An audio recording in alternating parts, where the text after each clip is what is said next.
What is the worst reason she rejected you? Story 1. I got dumped by my girlfriend of 9 months over somewhere I had been. I was doing a month-long medical course with the army, and right at the end they took us to this creepy as frick old hospital for a tour. Someone asked if we could see the morgue, so they took us down for a tour. It was like something out of a horror movie, long dark corridor, old equipment of indeterminate function, stainless steel autopsy tables, etc. But there were no dead bodies or anything. I get home from the course, tell my lady, and she freaks out about it. She went and stayed with her mom that night, and the next day she came back with her entire family to pick up her stuff. She would not come into the house, and whenever I came to the door to try and talk to her, she would shriek and hide her face. 3 years later, I bumped into her at a supermarket, and she lost her crap, then ran out the door as fast as her legs could carry her. Story 2. When I was in high school, my good friend asked me to prom. I misheard him, however, he asked me, and I thought he was just asking me if I was going to prom, not if I'd like to go as a couple with him. I was like, nah, that sounds horrible. And expensive. Why are you going? He paused and hesitated and finally said, well, I mean, I already bought the tickets. Me, oh cool. Who are you gonna ask to go? I don't recall the rest of the conversation, but he left the room and someone at the next table couldn't breathe. They were laughing so much and told me that he just asked me to prom and I'm a frickin' idiot. Story 3. When I was 14, my best friend wrote me a 2-page breakup letter. In the letter, she explained that she needed to improve her social standing,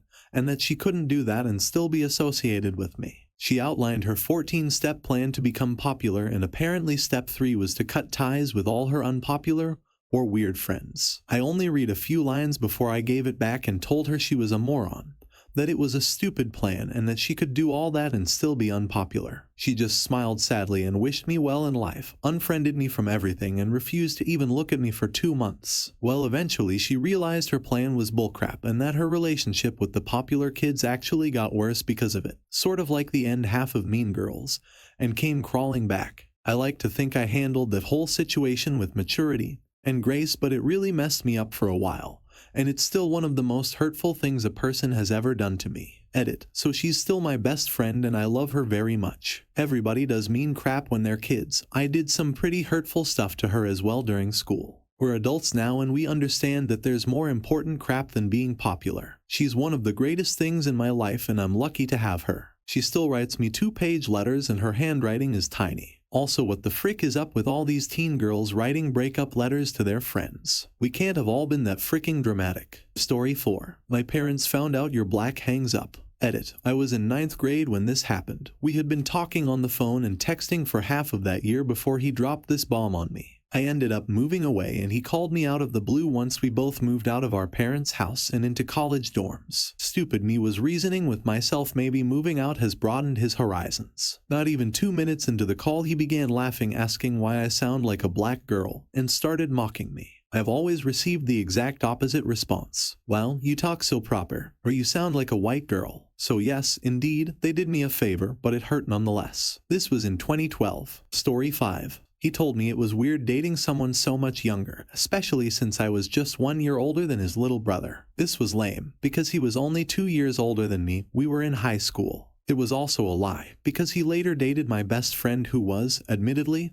older than me. But only by 10 hours and 2 minutes. We had the same exact birthday. Story 6. When I was in high school, I went out of my way to make friends and wrote letters to people in my various classes. Nothing poignant. I'm pretty sure it was hi, I'm in math class, OMG, suo, boring type of stuff, you know. Anyway, this one girl tolerated it for a letter or two and wrote back polite messages. But after 1 or 2 she wrote me that she had enough friends and wasn't looking to make more friends. A little crappy, but I was a very oblivious 14-year-old. Shrugged it off and went on my merry way to not write her anymore. I wouldn't remember this happened except years later. She wrote in my yearbook and apologized and said that the gift of friendship when offered isn't to be taken for granted and she felt bad for having done that to me. That part stuck with me. Like, it was so self-aware and I don't know, deep for a then 17-year-old. Teenagers can be crappy. Story 7. A girl I wasn't real close to did that. Didn't write a letter but tossed all her friends to become popular. She had been close friends with the popular group K6, but by the time 7th rolled around we had new kids and she got, not really kicked to the curb, but set to the side.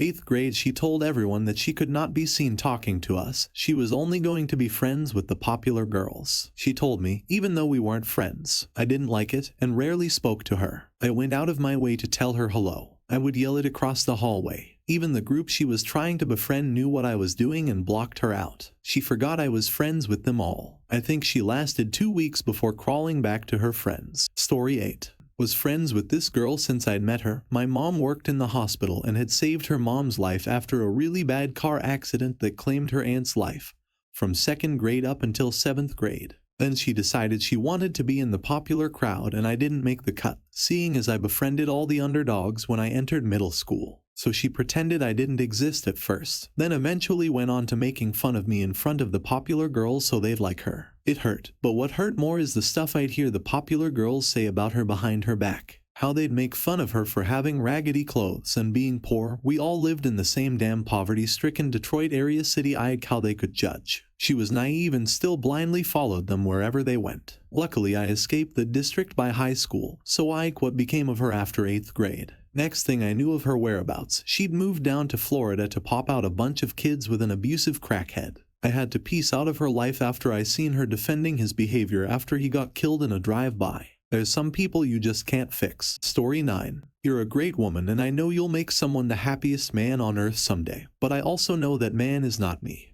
He wised up. We'll have been married 13 as this sept. Edited to add. He was getting over a divorce that he didn't want and was honestly not ready for a relationship despite really liking me. But, as weird as it sounds, I knew we were supposed to be together. 48 hours after we met I was thinking, I really like this guy a lot. It was a bit scary, TBH, because I was so sure and he was still getting over his divorce, in the army, deploying, etc. In the end, I just stayed in touch. I wrote him when he was deployed. I called when he came back. I did date a few guys but I always felt like I was cheating so it didn't work out. He dated a couple other girls who, he ultimately realized, he was comparing to me. That's when he realized he wanted me, not his ex-wife or these other girls. It was 7 months between breaking up and getting back together. It was a weird path, but ever since that realization, it's been wonderful. He says he's very lucky I was still interested when he wised up. Story 10. We're together nearly 2 years and things were, I thought, going great when out of the blue she breaks up,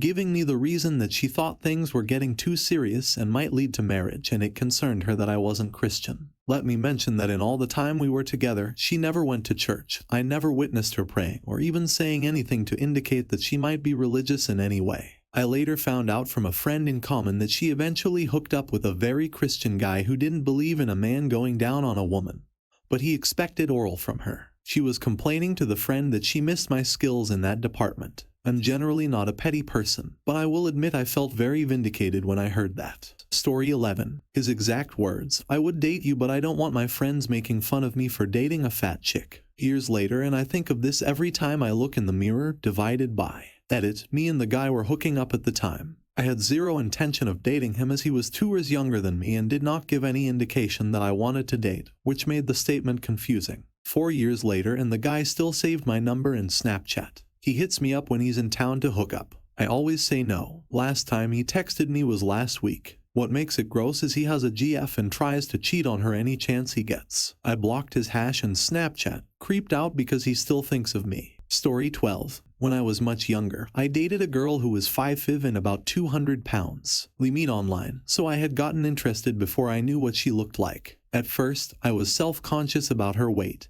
thinking that everyone who saw us together would assume I couldn't do better. She would later admit that she worried about much the same thing, thinking that I might be a loser for wanting to date her. It took about 2 weeks for me to get over it. She was so cool, and we clicked so well together that I completely stopped thinking about it. We broke up on bad terms a few months later, but managed to patch together a friendship afterwards. Over the next several years, she lost a lot of weight. In the last 2 years before her daughter was born, she was actually doing some modeling. These days, we still keep in touch, and our kids play together. We were talking the other day, and she asked me if I wished she'd lost the weight before we had met. I thought about it and realized that I didn't care. We had a great time together, and forged a great friendship. Her weight has absolutely nothing to do with any of that. If I had let it matter to me more, I would have lost out on a good relationship, a breakup that taught me valuable lessons, and a 20+ year friendship. So the moral of this little story is, that guy wasn't just immature,